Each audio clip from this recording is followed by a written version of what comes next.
కుమారా కూర్చో. ప్రణామాలు పితృదేవా. చిరంజీవ కూర్చో. ధ్రువ ఆగు. ధ్రువ ఆగు. నువ్వు మహారాజు ఓడిపోయిన కూర్చోడానికి వీల్లేదు.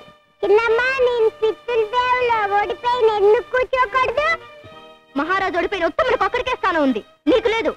అమ్మా, తమ్ముడికి స్థానం ఉన్నప్పుడు అన్నయ్యకి ఎందుకు ఉండదు? కూర్చోన్నయ్య. ఆగు. నీవు నా గర్భాన జన్మించి ఉంటే మహారాజు ఒడి మీద స్థానం నీకు కూడా ఉండేది.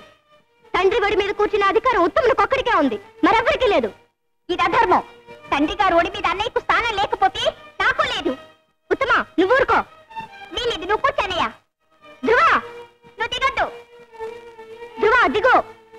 అమ్మా, ఇది అన్యాయం. ఉత్తమ, ఇది అధర్మం. ఉత్తమ, నువ్వు ఊరుకో. దిగిరా. దిగి వస్తావా లేదా? సురుచి. అమ్మా, నువ్వు నోర్మై. ధ్రువ దిగిరా. అన్నయ్య దిగడు. దిగి తీరాలి. ఇది మీ తండ్రి గారి దగ్గర నేను పొందిన వరం. నన్నెవ్వరూ అడ్డగించలేరు. దిగి వస్తావా లేదా? అన్నయ్య దిగడు. దిగిరా. నువ్వు కూర్చోన్నయ్యా. ధ్రువ, మర్యాదగా దిగి వస్తావా లేదా? సురుచి, చెప్తే వినవా?